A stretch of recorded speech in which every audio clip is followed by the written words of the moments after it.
Today I made this cookie butter socket timmy cake using the cookie butter elixir from PK Elixirs at pkbakes.com.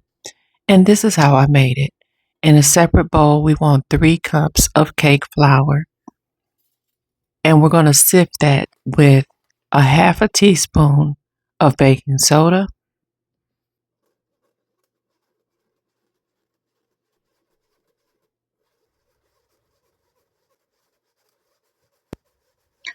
and once you sift together your flour and your baking soda, to that we also want to add about a half a teaspoon of salt. Or if you use unsalted butter in this recipe, you can go ahead and use 1 teaspoon, but I am using 3 sticks of salted butter and that are at room temperature, and I want to start whipping that on a medium speed. And in the meantime, we're going to get together our filling, which is 1/3 cup of brown sugar, about 2 teaspoons of cinnamon, and about 1 cup of chopped pecans. And we want to mix that together and set it aside. And to the whipped butter, we want to add about 2 teaspoons of vanilla extract. And we're also going to add 2 teaspoons of the cookie butter elixir from PK Elixirs at pkbakes.com. Now, if you are watching this in the month of December, you can use my one-time discount code to get $2 off a bottle, and that discount code is Mama Sofana. So don't forget to use it at checkout. So we're going to go ahead and add 2 teaspoons of this cookie butter elixir straight to our butter. And then the next ingredient that we're going to use is our sugar. Now I am going to use 1 16-ounce package of powdered sugar. Yes, powdered sugar.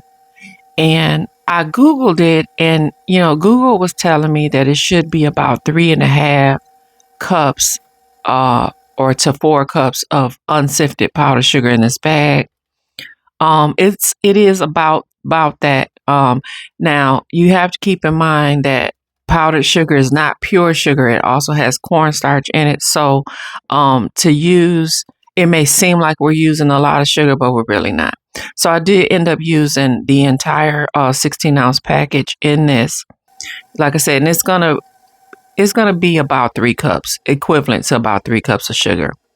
Next, we want to go in with our room temperature eggs. We're using 6 room temperature large eggs, putting them in one at a time.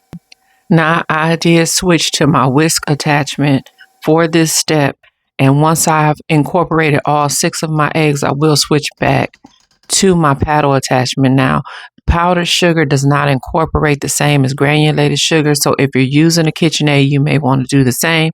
But if you're using a hand mixer with 2 beaters, you're fine. So now we want to start to alternate our flour with 1 cup of buttermilk. You can also use 1 cup of sour cream. And we want to go in with some of our flour, about 1/3 of our flour, and then we're going to go in with about half of our buttermilk, and then we'll go back. Once we get that completely incorporated, then we'll go back in with some more flour and some more buttermilk, and we'll continue to do that till everything is well incorporated. We will do this on a low speed. We will start with the flour and we will end with the flour. And once you are completed with incorporating that, you want to go ahead and scrape the bottom of your bowl, give it one last whirl, and then take it off the mixer and finish mixing it by hand, being real careful to make sure that you get the bottom of the bowl ingredients well. And now I'm going to add this to my already prepared bundt cake pan. I sprayed it with some baking spray. And now we're going to go ahead and put in half our batter. And then I started putting in the filling. And then I remembered I saw another creator from iHeart Recipes say to add a couple of tablespoons of the pound cake batter to the filling and then spread it. So I wanted to try that out and see how that worked. I had never tried that before. Normally I just sprinkle on the dry filling, but we're going to do something different this time. I always want to experiment at the wrong time. But anyway, now we're going to add the rest of our batter on top and get it nice and smooth. And this baked in a preheated 325-degree oven for about an hour and 10 minutes. Could be an hour and 15 minutes. It just depends on your oven. And I let it cool for 10 minutes before flipping it out. And now let's make the glaze. The glaze is 1 cup of powdered sugar. And to that, we want to add 2 tablespoons of heavy cream to start. And this is still very thick, but I'm also going to add 2 tablespoons of melted butter to this, and we want to give that a whisk. And then I have some melted cookie butter, Biscoff cookie butter that I have already previously melted, and I'm going to add some of that as well. Now, I don't have measurements. I do apologize, but I just added some to it, looked like it was enough. And then we're just about there, but I am going to add just about another, I don't know, maybe about 2 or 3 tablespoons of heavy cream just to loosen it up. And then also a splash of vanilla extract. And we're about ready to roll. And at this point, if it's still too thick, just pop it in the microwave for about 15 seconds till it's pourable consistency. And we're going to add this glaze to our cake.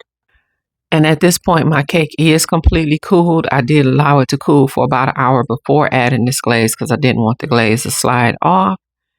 And I also added a couple of just chopped pecans on top. And now this is just the melted cookie butter that I'm just drizzling on top. And this is our cake. This is our cake. This is my cookie butter sock it to me cake.